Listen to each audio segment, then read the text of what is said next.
Dun dun dun! Mama Mystery is back with your host, Kelly Evans. and your co-host, Austin Evans. However, I will not be present this time. Romeo will be here as a special guest. And do you want to tell people why? Because I'm doing 4 miles every 4 hours for 48 hours. It's ridiculous. Enjoy Romeo being on the show. I'll be back next time. Yeah. Yeah. Definitely you'll be back. He's afraid he's not going to be back, but he's definitely going to be back because this show isn't the same without my co-host. So you'll be back, okay? Bye, everybody.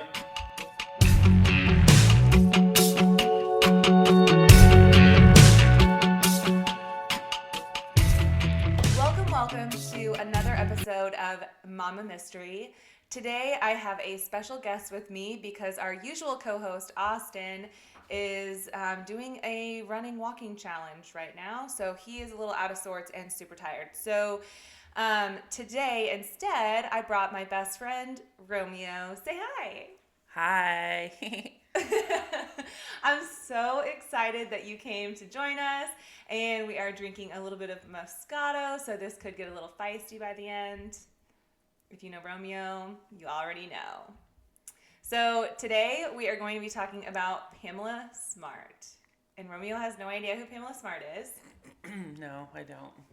But I kind of gave him the gist of the story, and he said that she's his kind of girl. So I guess we'll see what you guys think. You ready? Yeah. Don't be shy, Romeo. Anyone who knows you knows you're not shy. Why don't you introduce yourself by saying something about yourself? Oh my God.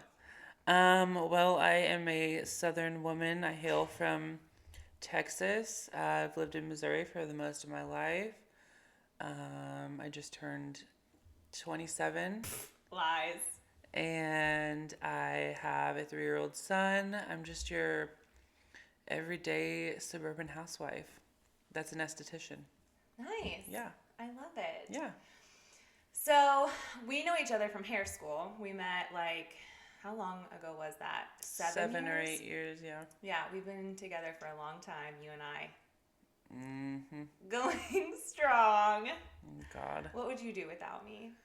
Probably not be doing shit like this. You love it, and you're gonna love it. This is gonna be so fun. I can't wait to see how you react. So, like I said, we're talking about Pamela Smart. Also, before we get started, I want to make a correction to my last podcast on Bobby Joe Stinnett. So at the beginning, we talked about the various notorious crimes that plague the small town of Skidmore. And I talked about Greg Dragoo, who beat and dragged his girlfriend Wendy Gillenwater down several county roads before leaving her to die. Well, that was not 100% correct. The fact is, he actually beat her inside of their home, then dragged her out to the front yard and left her there half naked, where she ultimately died. So I just wanted to make that correction and say thank you to the listener who corrected me.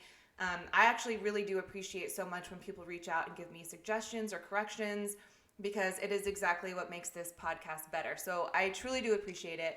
And I also want to give an update because we literally released this podcast a few days ago, the Bobby Joe Stinnett, and already Lisa Montgomery, the murderer, made news because her execution has been delayed because her lawyers, who are trying to get I think a stay of execution or to get it delayed, if not completely canceled, have COVID. So I don't know what that has to do with her dying, but yeah, so her execution has been delayed until after the first of the year. No date has been set. So, are you ready? Party. Let's party. Let's do it. So today we're talking about a notorious case that occurred in the 1990s, a hot for teacher scenario where a young boy was manipulated by his attractive older teacher. That's hot. Pamela Smart was born in 1967 and grew up in Miami, Florida. In 8th grade, her family moved to New Hampshire. She was super smart. She had straight A's, was class president. She was the DJ on the school's radio station, and she was also in student council. But she also had a bit of a wild side. She was known as the Maiden of Metal, where she played heavy metal music on the school's radio. Pam went to school at Florida State and met Greg Smart while they were on Christmas vacation in New Hampshire. They tried to make it work long distance before Greg finally decided to move to Florida to be closer to Pam. She graduated from Florida State in 1988, and they moved back to New Hampshire where Pamela got a job at a local school. She worked as a media teacher, teaching the kids how to make videos, audio recordings for commercials, things of that nature. Once they moved back to New Hampshire and got full-time jobs, Greg decided it was time to kind of settle down. He cut his long hair into a short, well-groomed style and started selling insurance with his dad.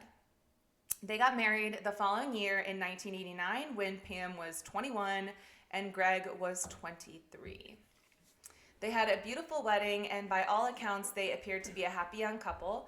They had plans to buy a house and start a family, but friends recollected that they still liked to party. They would often have parties at their house, and rumors swirled that there were sometimes drug use at these parties. Then, just 1 week before their very first wedding anniversary on May 1st of 1990, Pamela Smart comes home to find Greg Smart dead in the foyer of their house. So, That's intense. yeah, it's quite a whirlwind.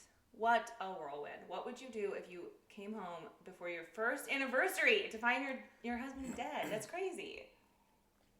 That would be crazy. I hope that he would have had his health insurance figured out. Life insurance. Yeah, life insurance figured out. But other than that, I would be devastated for sure. Yeah, I mean, that's pretty early on in the relationship. You're still in the honeymoon phase. You should be. Yeah. Yeah, and 21 and 23, that's pretty young. 21 and 23? That's how old they were. Oh my gosh. Yeah, so I guess by the time of his death, they were 22 and 24, probably getting close to that anyway. Yeah, craziness. So police begin investigating the crime scene, and one of the first things they find is a joint in Greg's truck. So their initial thought is that maybe this was a drug deal gone bad. The house had also been ransacked, so they thought this could be a disrupted burglary. Then in the middle of that night, police get an urgent request. Friends of Pam are reaching out saying Pam is wondering why you're not talking to her. She wants to talk to them, meaning the police. So they bring Pamela in and question her on how she spent the final hours of her husband's life. She told them what she did that day, that she was at school working, and called Greg around 3 p.m. to let him know that a meeting she was planning to attend would run a little late. She got home around 10:30 that night, noticed that all the lights were off at the house, which she found unusual since Greg's truck was there. She noticed that the front door was left open, and when she pushed it further open, she noticed Greg lying on the floor of the foyer. She said she didn't notice any blood, so she thought maybe he had been hit, and that when she looked up and around, the house appeared to be ransacked. So she ran next door to ask for help, fearful that an intruder could still be in the house. So they ask her if he has any trouble with money or connections to the local drug trade, and she says no.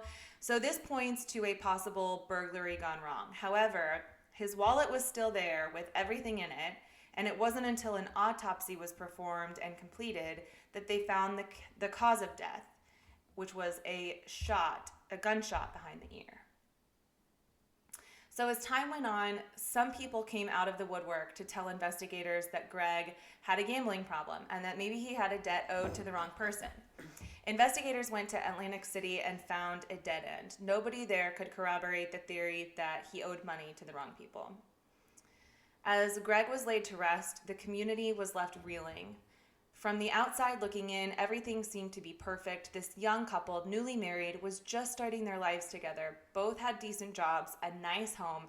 What in the world could have gone wrong that caused the death of a 23-year-old husband?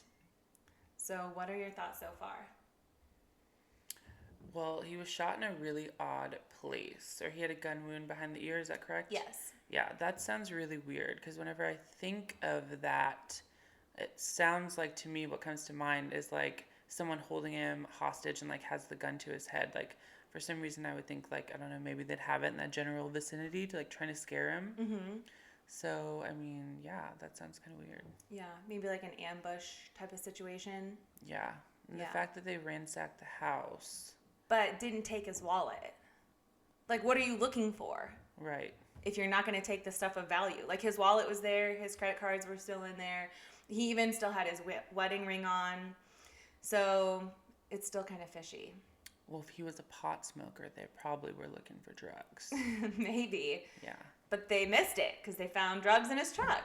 A but joint. I guess maybe just one joint. Yeah. I don't know. Is that not a lot? No. Tell me about your experience with drugs, Romeo. Well, I would think that if someone was going to rob somebody, they would literally take everything valuable in the smallest amount of time possible. So the fact that they didn't take any of his jewelry or his credit cards or his money and then went through his house. Maybe they were looking for something specific. Yeah, like drugs. Like pot. Mary Jane. Yeah. The devil's lettuce. Yes. Maybe they were looking for like a whole head of lettuce and not just a joint. Get what I'm saying? I guess. I'm sorry, I don't have much experience in that arena. Drink your wine. So, as the media kept speculating, Pam was eager to clear Greg's name. She called Bill Spencer, a local TV anchor, requesting an interview, even though the police told her explicitly to stay out of the public eye and out of the media. So she meets with Bill Spencer within a day or two of her first anniversary for a television interview. Bill Spencer recalls the most surprising aspects of that interview, stating that she is giving the reporter ideas for shots, like one of her taking their wedding cake out of the fridge and looking at it retrospectively, like the drama, which he found as odd. And she never says anything like, please help find who did this. She's just kind of talking about herself and how her life is going to go on. This isn't the only interview that she does. She does multiple interviews where she gives information out that the investigators didn't want others to know. Like, she's telling people this looks like it was a burglary and giving them details from the scene. So investigators have no other choice but to stop telling her things. So then 2 weeks after Greg's murder, out of nowhere, investigators get an anonymous phone call from a female who says she has information about the murder of Greg Smart. She tells investigators that from what she heard, the wife planned this. She said she works at a restaurant and that there's a 15-year-old girl who works there named Cecilia Pierce, who was involved in the planning. This girl, Cecilia, not only went to high school where Pamela worked, but she was Pamela's intern. Cecilia wanted to be a journalist who was impressed by Pamela Smart, and she didn't have much self-esteem. She was a heavier girl, lived in a lower income part of town, had no real friends. So she really looked up to Pamela, and Pamela was only one of very few people who actually gave her attention.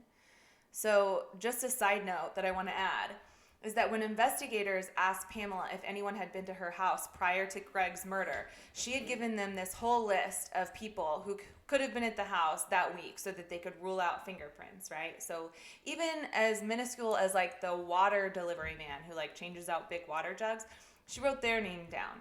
But the thing is, Cecilia had stayed at her house for almost a whole week the week prior, but Pamela never mentioned that to police. So, well, why would she? Well, why would she mention like the waterman but not Cecilia? Because if she did it, she's trying to cover it up and make it look like, oh well, I've got to sit down and come up with a list of everybody that was at the house. Like, you're really trying hard. Like, if you're naming the freaking Colgan man. Yes, and not this girl who stayed with you for a week. Mm-hmm. She knows something. She doesn't want them to go to Cecilia, I think. Nope. I mean, I already know because I wrote this, so. You already know? Well, of course. I wrote the whole thing, Romeo. I wrote it. Oh, I thought you were reading a story. Well, I mean, yes, I wrote the whole story, but like Romeo, what did you think you were coming over here for? I don't know. I don't know what's happening. I'm just here drinking for the free wine. For the free wine and the storytelling. Yeah. What do they call those? Those tales. Oh my God, what do they call them? Ghost. What do they call them? Spooky stories, like ghost stories? No. Like at camp. If you go to camp and you're like up late at night with flashlights in your face and you're telling like spooky stories, that's what you're here for. Like we're gonna drink wine and swap ghost stories? Yeah. Oh. I guess. I don't know. Forget it. Just forget it. All right. So Cecilia, geez. So Pamela is starting to get frustrated that police aren't telling her anything anymore. She doesn't feel like she's being included in the investigation. She's having a little FOMO. So on June 6th, she calls Bill Spencer for another interview. Once again, she addresses the investigation. She tells them that they have new leads, with a lot of them being dead ends. And the police are getting really frustrated with her. They're starting to suspect that maybe she has something to do with it, but they don't have any evidence. Until a man named Vance Latomy walks into the station to say that a friend of his son named Ralph Welch told him, hey, I think your gun may have been used to kill that guy over in New Hampshire. Upon hearing this, Mr. Latomy goes to his gun cabinet to pull out his gun and notices that his gun is totally clean. But this is unusual because the last time he used it, he didn't clean it. So authorities examine the pistol and realize it is the same caliber as the bullet they found in Greg Smart's murder. So investigators bring in Ralph Welch for questioning. They ask him if he has any information regarding the Greg Smart murder. Ralph Welch is friends with a group of boys consisting of Vance Latomy Jr., the earlier man's son, Pete Randall, and Billy Flynn. They're a tight-knit group of friends, but Ralph began to worry about the other three guys because he was hearing rumors about Billy Flynn bragging about killing a guy in New Hampshire. Ralph says that he approached Billy Flynn to ask him, did you really do it? And Billy Flynn says no. But when Ralph walks out of the room, he overhears the guys talking and hears them say something about someone being next. So he turns around, goes back into the room, and says, I can't believe you lied to me about this. And it's then that Billy Flynn comes clean and tells him exactly what happened. Billy tells Ralph that they did it for insurance money and that they were promised a whopping $500 to kill Greg, and that it was Pam Smart who asked them to do it. Oh my God, I'm literally psychic. This is why I said, like, she's like my kind of woman. Like, did you not hear what I said whenever you said, what would I think if my husband was dead and I walked in the house? Yes. Insurance money. Yeah. So you're psychic. Literally. Like, I have ESPN. Like, I already solved all of this stuff before it even Oh my God, started. snot just flew out of my nose. And it hit my lip. Oh no. I already solved this at the beginning before you even read any of Okay, it. tell me what you think the conclusion is. Tell me what happens. She hired some kids to kill her husband, and she promised him insurance money. Why do you think she did that? Probably because she was unhappy with her husband, and she wanted. After only 1 year, that's so sad. Yeah, well, marriage is a societal thing. I mean, you're supposed to go to school to get a good job, go to college to get a good job, and then you meet somebody, and then you get married, and then you buy a house, and then you have kids. It's like the American dream. Yeah, it's the American assembly line. Yeah, some people get bored of that, and they're like, need to create drama in their lives. And she was probably like, you know what? I don't want any of this. And she hired those kids to kill her husband so she could collect the insurance money. And go live her best life. Yeah, being a thought. At some Metallica concerts. Mm-hmm. I don't even know if Metallica was a thing back then. It's the 80s, probably not. It was the 90s. It was the 90s, I mean. Oh my God, tell me more about the story that I wrote. This is the 90s. Civil rights. It's civil rights. Drink your wine. Drink every time I tell you to drink your wine. Jeez Louise, I've told you like 4 times. I'm almost done with mine, so you should drink yours. I know, I'm more of a sipper. Okay, so where were we? So how are all these kids associated with Pam? Well, we already pointed out that Cecilia was Pam's intern. The boys all went to school where Pam worked, and Pam was the head of a program called Project Self-Esteem. These boys were all in this program, and they were all working on a contest together, and the contest was to make some cheesy orange juice commercial. So investigators were desperate to then question these boys, but they can't find them anywhere, even in this small town. The boys' parents were actually the ones to clue the cops into where the boys were, and they're found and arrested, but the media did not release their names. Pam sees this on the news and calls Billy Flynn, of all people. She doesn't even know who's been arrested, but she calls Billy Flynn and reaches his mom, who says it was Billy, Pete Randall, and J.R. Latomy that were arrested. So then Bill Spencer, the reporter who has already gotten 2 interviews out of her, goes to her home to interview her after this bombshell was just dropped. And she cracks open the door and tells him she can't comment. She really can't comment, and that she's just devastated by this. But what's odd about that is that she showed more emotion after finding out that these boys killed her husband than she did in the interviews where she was just talking about her husband being killed. Not only that, but the mystery has been solved. They found who did it, but she's devastated. Like, it's just not making any sense. And I understand being upset, but she goes from like inviting these interviewers in and being like, oh, here, get a shot of me eating the cake. She liked the attention. Yeah, until then she all of a sudden didn't. Like, why? Yeah, why would because that shit's change? getting real, and she realized that Shit's getting real. her evil plot is unfolding before her very eyes. Exactly.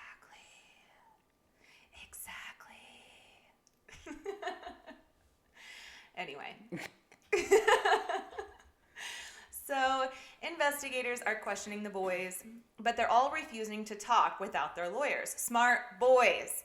Okay, every time I hear something like this of people who say, like, I'm done talking until I get my lawyer, I think of dumbass Chris Watts, who, by the way, should be where he's at, okay? I am not by any means trying to say, like, oh, you could have gotten away with it if you just followed these tips, but I'm amazed at the number of criminals who are dumb enough to allow an investigator or an interrogator to question them into like the wee hours of the night, break them down, and make them crack without ever asking for a lawyer.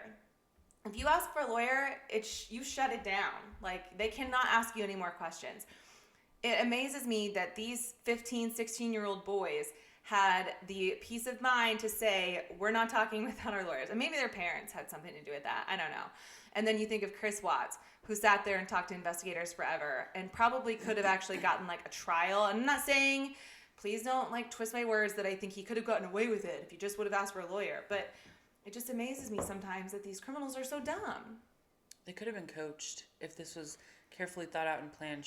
She could have already foreseen all of this and was like, don't say anything unless you have a lawyer present, because kids don't know stuff like that. That's so true. Kids don't know stuff like that. No. And we do find out later that there was some coaching going on. See, I literally am psychic. See, you should just be on future episodes with me. No. Fine, I don't want you to anyway. Plus, Austin's not going to let you. He's already mad at me that I'm making you do this instead of him. But he'll get over it. So anyway, investigators are questioning the boys, but they're all refusing to talk without their lawyers. So the police remember the phone call regarding Cecilia Pierce, and they think, we've got to get her back in here to question her and see if we can crack her. So they bring Cecilia in for questioning and tell her that if she doesn't tell them what she knows, she'll be considered an accomplice and she'll be in trouble for hindering their investigation.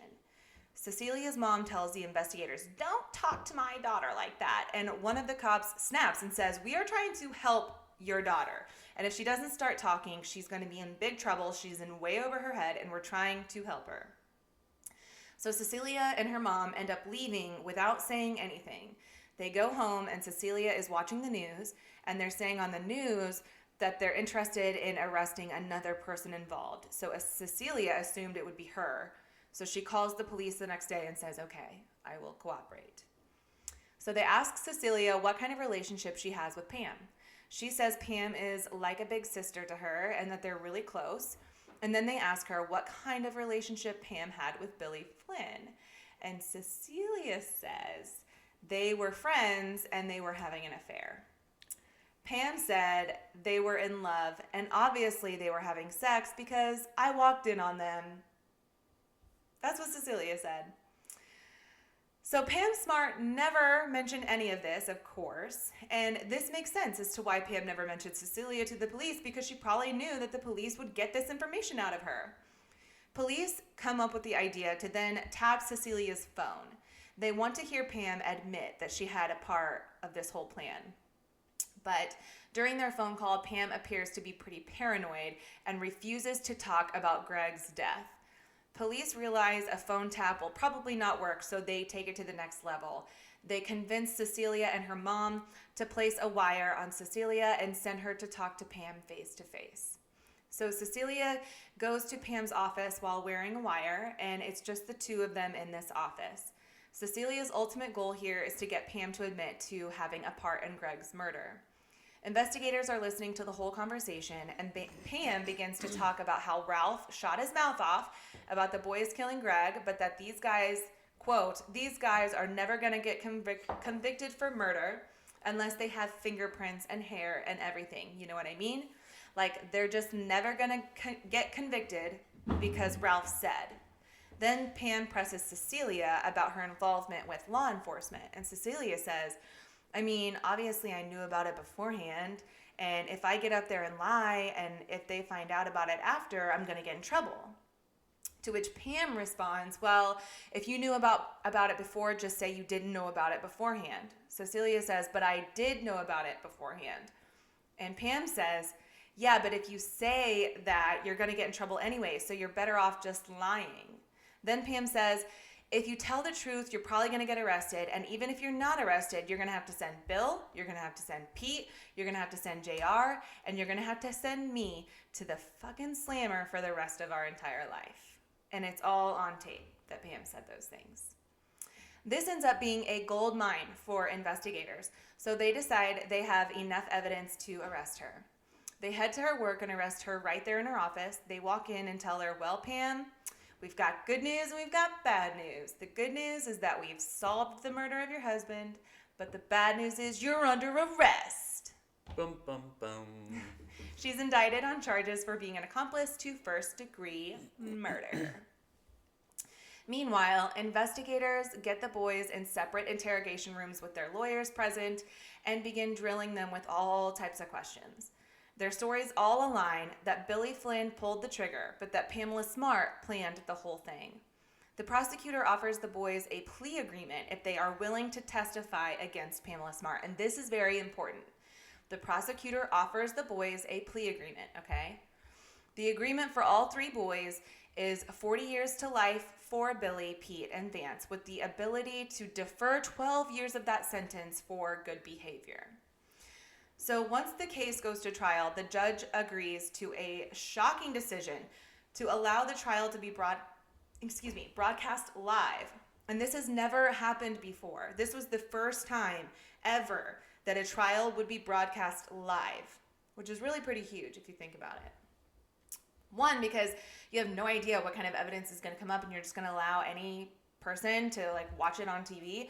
But two, you have all these people who are developing opinions on their own of if she's guilty or not. So no matter how or which way the jury goes, everyone kind of already has their minds made up. And media was already a frenzy regarding this case. Photos of Pam Smart dressed in risque clothing were shown on the covers of many magazines with hot for teacher type headlines. And apparently these private photos were given to Billy Flynn as a gift. Her image in the media was already really tough to combat for the defense, so her team of lawyers had their jobs cut out for them. According to the prosecution, Pamela Smart's motive was not only about her reputation, because, of course, no one would have sympathy for the woman who left her husband for a 16-year-old boy. They believed she thought she'd garner more sympathy as a grieving widow, but that wasn't all. She had a $150,000 life insurance policy on Greg, which was astounding because people that age at that time just did not have policies that big. But also to think she's going to get $150,000 and she's going to give them $500 for killing him. Cheap ass bitch. Yeah. When the boys get on the stand, they recall the details of exactly what happened on May 1st. J.R. Latomy, or otherwise known as Latomy Jr., Vance Latomy Jr., but he goes by J.R. Latomy, had plans to use his grandma's car to pick everyone up, but that plan fell through. So Pam came and picked up the boys, and they went over the details of the plan. She was adamant that they not use a knife because she had white furniture and a knife would cause too much blood splatter. Are you serious? Yeah. She's concerned about her home decor and her furniture. Yes. Please don't make a mess. Please do it out in the foyer. Apparently, she asked them how she should react when she discovers him and talks to the police. She wants tips on how she should react. Are you that much of a robot? She's literally probably practicing in the mirror her surprised or devastated face because that's what crazy people do. How would you react? Do it right now. Give me your most dramatic discovery. Gasp! That's probably believable, right? Oscar worthy. Yeah. So then Billy Flynn gets on the stand. He begins talking about their relationship and the way in which it flourished. How they began as friends, but over time grew closer. And then one day, Cecilia passed him a note that was apparently from Pam. And it said something like, "Do you ever think about me? Because I think about you all the time." So he realizes, holy shit, my teacher is into me. Barf. And let's just talk about the fact that apparently this is super common because it is in the news all the time. And I've heard stories of people who have like had affairs with their students, like even from this town. And I'm not going to say names. Oh my. But oh my God, it just blows my mind. That's so gross. Like these boys are children. Apparently she doesn't care. People don't care. Apparently not. People are just, I don't know, like what kind of issues must you have to be attracted know. to I would just, such young kids? I mean, being a dad, I would just think about like if when Crew gets older, if someone my age was like trying to get with him. Ugh, that's right? Nasty. It's so gross. Ew, just ew. There's so much more maturing you have to do. Their beards are all splotchy and their maturity is like down the drain. They have no maturity whatsoever. It's just like, there's nothing I could ever find attractive about a 16-year-old boy. They're stupid. They smell. They're gross. Right. How old would Austin have been when you were 16? Oh my God. Mic drop. First of all, we did not meet until he was 22. So go eat glass. Dumb bitch. Anyway, so he recalls the first time that they kissed when Pam, sorry, my face is like so red right now. There is let me just clarify now, because now we have to talk about it. There is a whopping 5-year age gap between Austin and I. So when you were 16, he would have been 11, but we didn't meet when he was 16, or when I was 16. Wait, what? Ew. Wait, how old would I have been when? No, how old would Austin have been when you were 16? Okay, he would have been 11. That's trifling. Excuse me, we did not meet then. Oh my God, I almost called you Austin because I'm getting riled up. And It's I usually okay. get riled up at Austin. Tyson and I are 5.5 years apart, so.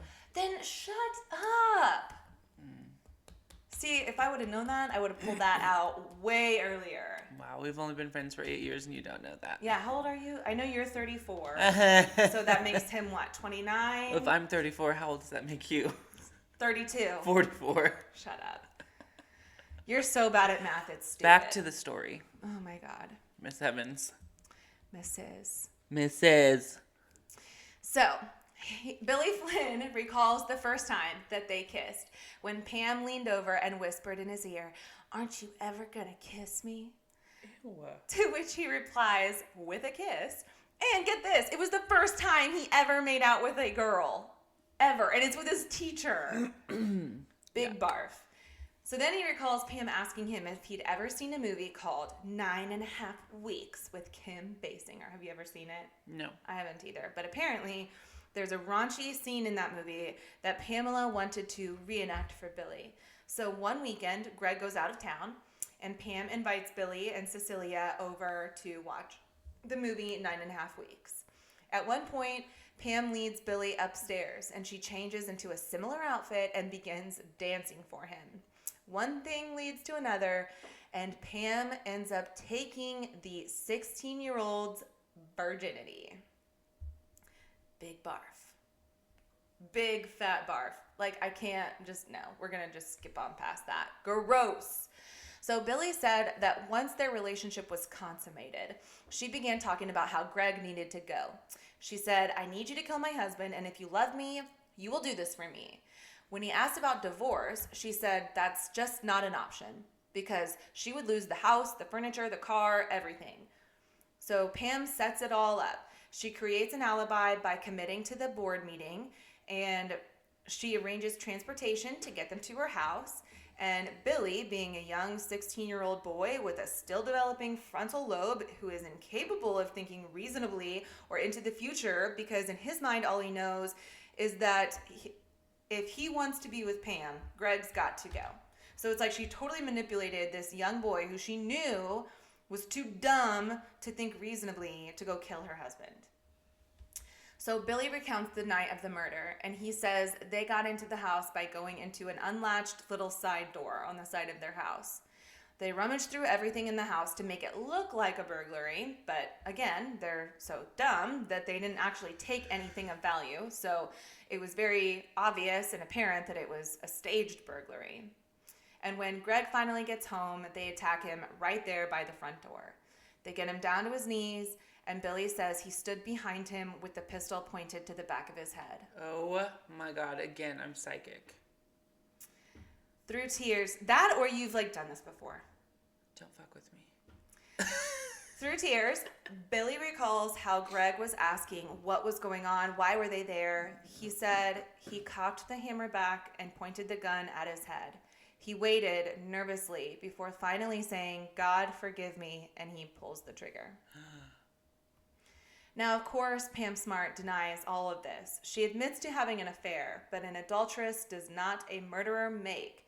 She believed that these boys all set her up so they could get the plea deal for the murder, since they knew they'd already been caught and could have been facing the death penalty. So she thinks that in their mind, they are saying, we don't want the death penalty, so yeah, we'll go against Pam if you give us 40 years to life instead. Of course they're going to rather take that.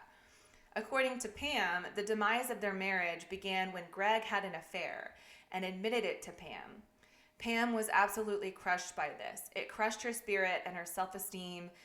And when Billy Flan began crushing on her, she was vulnerable and gave in to him. She admits to falling for Billy Flynn, but also insisted that she still loved Greg at the time.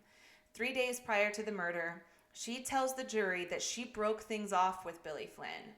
She told him the affair is over and that she wanted to be with Greg. And she said that Billy threatened to kill himself over this.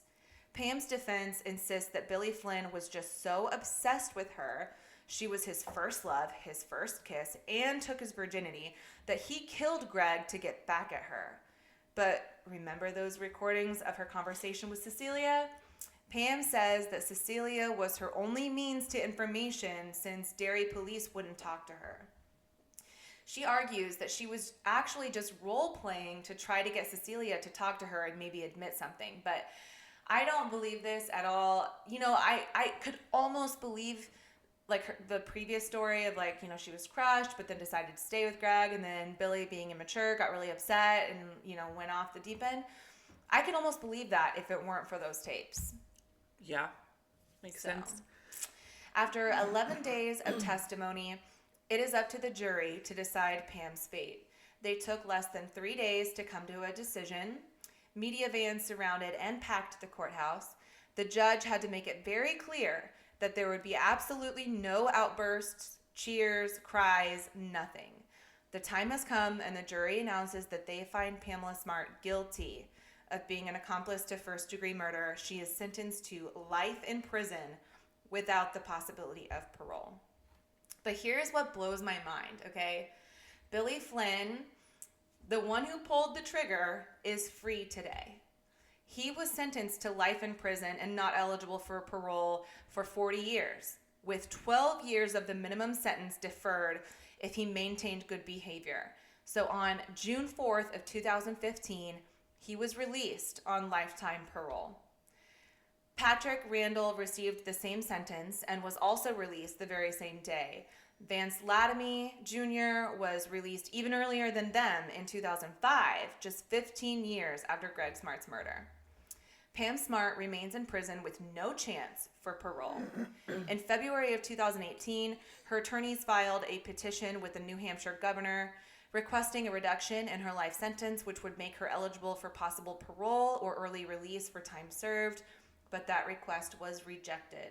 Since then, she has continued to fight for freedom, but has been met with nothing but opposition, so it doesn't look good for her.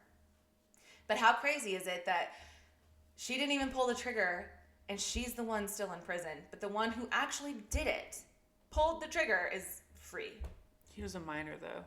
And like you said, his frontal lobe wasn't even fully developed. But that wasn't even in consideration. It wasn't like a juvenile sentence. I believe he was tried as an adult, but it's still just just the fact that like she didn't even pull the trigger and she's still in prison, but he's not. That's the one thing I have a hard time like. Yeah, I mean, I could see where you're coming from, but I mean, she was the head honcho master manipulator with the whole plan. So it's like she, just used those boys as like pawns in her little plan. Mm-hmm. So I mean, she might as well have pulled the trigger herself. Yeah. That guy was just, if you remember your first love, you probably would have done a lot of stupid things as well. So. Yeah, I don't know. Maybe not that extreme. I mean, not that extreme, but I'm just saying he was probably blinded, like by a lot of different by things. The love of Pam Smart with no lips on her face. You should look up a picture of her. She's got like no lips. That was really low of me. I'm gonna look. I should probably edit that part out. Makes me look really shallow. Pam Smart. Well, if the shoe fits. Hey. Okay, exactly. Ew. Yeah. Yeah, she's not quite a looker these days. No shade, no pink lemonade, but ew. Yeah, I don't know. Some people will just do crazy things for what they think is love, I guess. No, she is literally a selfish human being. She literally was unhappy in her relationship and failed to communicate that with her husband, who is blinded by all of this stuff and is just, working and paying her bills and providing for his family. And she's unhappy and doesn't want to have that conversation, but yet she still wants to have her cake and eat it too. So she just comes up with this plan, and that's just ridiculous. Like, material possessions are more important to her than the life of a person. I absolutely agree. And if I really had to like weigh in on this, I think they both should be in prison still. I don't think one should be out. I think they both should still be in prison because ultimately Greg lost his life. Greg is dead. Yeah.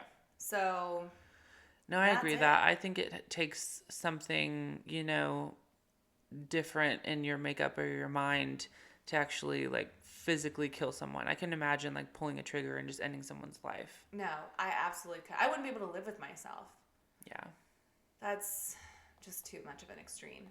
Well, thank you so much for joining me for the first time. It only took like 15 episodes for you to finally get your ass over here. So do you think you'll be back? Wow. Thank you. I might be back. You never know. Yeah, you never know if I'll actually invite you. Well, I've already solved this whole mystery before you even wrote it, so. Well, maybe next time I will pick something that's a little trickier and something that you won't be able to guess. And I won't give you any clues beforehand like you made me do tonight. There was no clues. I just asked what I was going to be doing. So, yeah. All right. Well, thank you all so much for listening. We will be back on Monday because what I've decided to do is do Freaky Fridays and Murder Mondays. So I will try my best to get episodes out every Friday and Monday. So like, comment, share, do the thing, rate, whatever. Get it out there. I appreciate you so much. Stay safe. Bye. Bye.